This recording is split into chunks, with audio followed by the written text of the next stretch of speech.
Good morning, and welcome to another Writer's Morning Commute with Ashton Gaskill. Finally got around to finishing Black Mirror Season 1, so I thought we would discuss the season finale, Black Museum. Spoilers for that episode, as well as possibly the episode White Christmas ahead.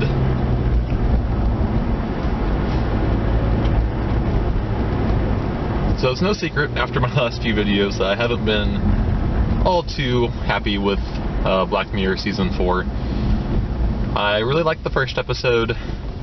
The second episode was pretty good. The third episode was okay. I didn't like the fourth or fifth episodes very much at all. All of that going into episode 6. I was worried that the finale was just going to be another letdown, but once I got into it, I was very quickly, that worry was wiped away. The episode is a kind of an episodic episode. There's 3 stories in it, with 2 of them being flashbacks. The third one is also kind of a flashback, but not as much so. And it was just a really good episode. Like, the first story with the doctor made me squirm, made me question the ethics of things, did everything that I want Black Mirror to do for me. And that was just a third of the episode. The second part of it, the mom and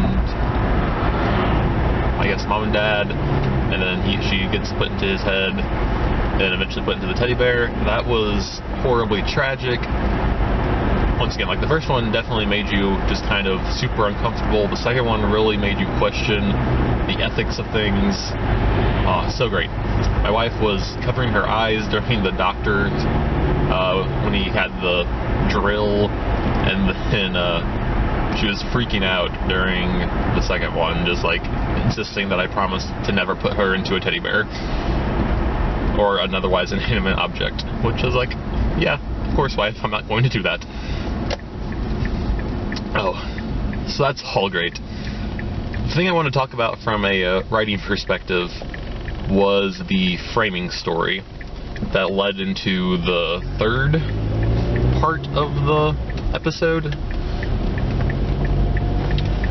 And this is where the comparison to White Christmas comes up, because beyond the fact that they both deal with kind of digitized humans, digitized consciousnesses, which, as an aside, I do think is a little bit becoming overplayed on Black Mirror.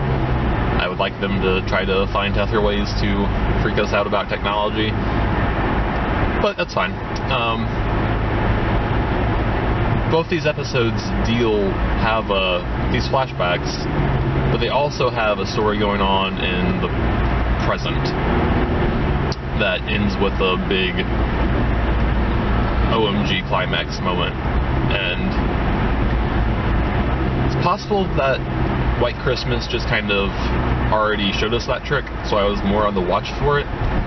But my only real criticism is that I really saw the idea that there was some sort of story going on in the bigger picture ahead of time.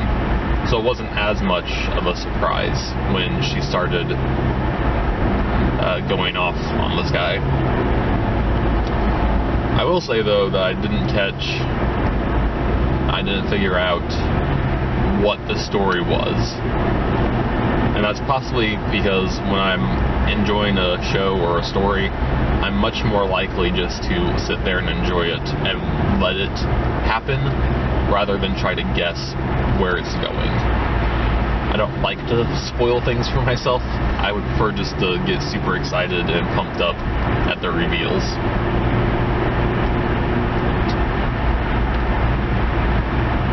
So I thought it was pretty cool once we revealed. I realized before the reveal, but not much longer before the reveal, that it was her dad.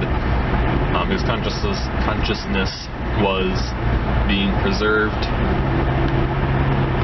in this horrific sideshow spectacle. And watching her just reveal how screwed this guy was fantastic. So what this episode and White Christmas both do is kind of the old idea of writing as a magic trick, where you're distracting your audience with interesting things and things that they enjoy and are getting invested into, but you're having them look over there at those things while you do a second, more interesting thing over here. So with your right hand, you're showing them these flashbacks of these horrific stories and these heartbreaking stories, and then with your left hand, you're crafting this revenge plot that's going to culminate in this kind of best of both worlds, both horrific and heartbreaking and just everything you can throw at them. So I think that's the key for writers, is you want to distract them from your plot twists, but you also have to make sure those plot twists are better than what you're distracting them with. So thank you for riding with me. I hope you all have a great day.